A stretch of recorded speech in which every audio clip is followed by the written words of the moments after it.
नमस्कार दोस्तों, आज हम सेकंड पार्ट चालू करने वाले हैं PYQ सीरीज का। चलिए चालू करते हैं। सर्वाधिक मंत्र ऋग्वेद में सर्वाधिक जो मंत्र हैं किससे संबंधित हैं? इंद्र से। इंद्र से। सबसे प्राचीन वेद ऋग्वेद। सबसे प्राचीन वेद ऋग्वेद।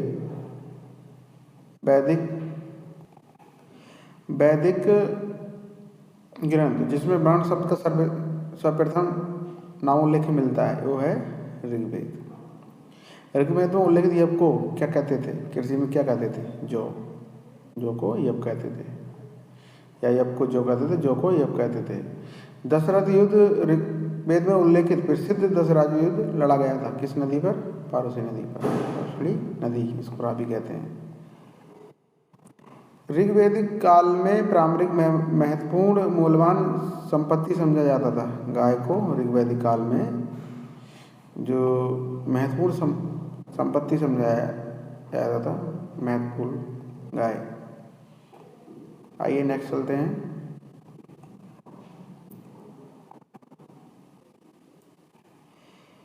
वैदिक काल में अनन्य माना गया है गाय को। मोक्ष। वैदिक साहित्य धर्म से मोक्ष की चर्चा मिलती है उपनिषद में। वैदिक देवताओं को पुरोहित माना जाता है बृहस्पति को। उत्तर वैदिक काल में आर्य संस्कृति का धुर समझा जाता था कुरु और पांचाल को। वैदिक कर्मकांड में होता का जो संबंध था क्या था? ऋग्वेद। नेक्स्ट चलते हैं। आरंभिक वैदिक साहित्य में सर्वाधिक वर्णित नदी कौन सी है? सिंधु।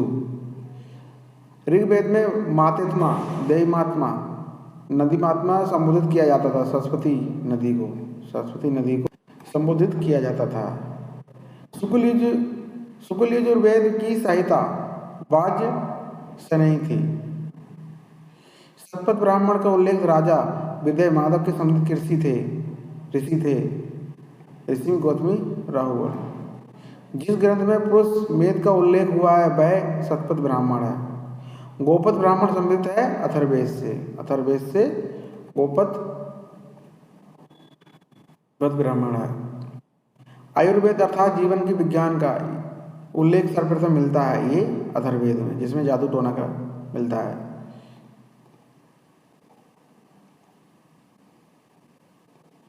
अगले चलते हैं। वह उपनिषद जिसमें पहली बार निराशवाद का तत्व दिखाई देता है मैत्रायण में निराशवाद तत्व दिखाई देता है।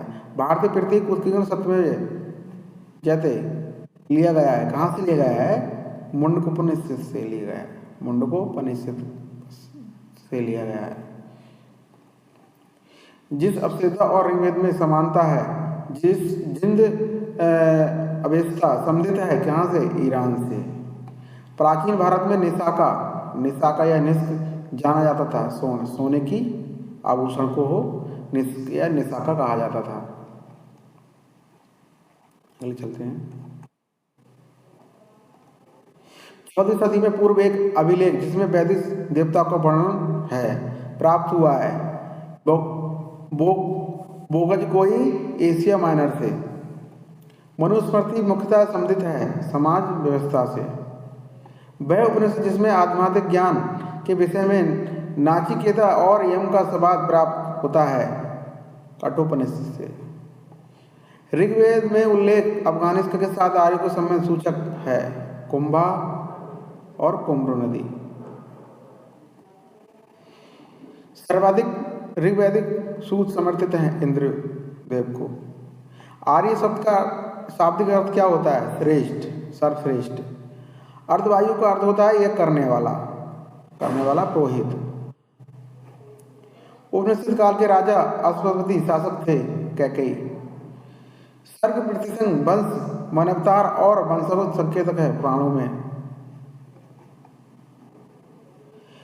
भारत के प्रथम विधि निर्माता माने जाते हैं मनु को। प्राचीन काल में मनु विधि निर्माता थे मनु। कैसे शब्द का प्रयोग किया गया है रेशम के लिए? कैसे का जो शब्द प्रयोग किया गया है वो रेशम के लिए गया है। क्लासिकल संस्कृत में आर्य शब्द का अर्थ होता है एक उत्तम व्यक्ति या सर्वश्रेष्ठ व्यक्ति। ऋग्वेद का स्वरूप ऋग्वेद है, स्रोतों का संकलन। इतिहास शब्द का उल्लेख मिलता है अथर्ववेद में। ऋग्वेद में उल्लेखित 10 राजाओं का संग्राम हुआ था पारसी नदी पर, ये कई बार पूछा गया है। तो आज हम इतना ही पढ़ेंगे, फिर मिलेंगे नेक्स्ट वीडियो में।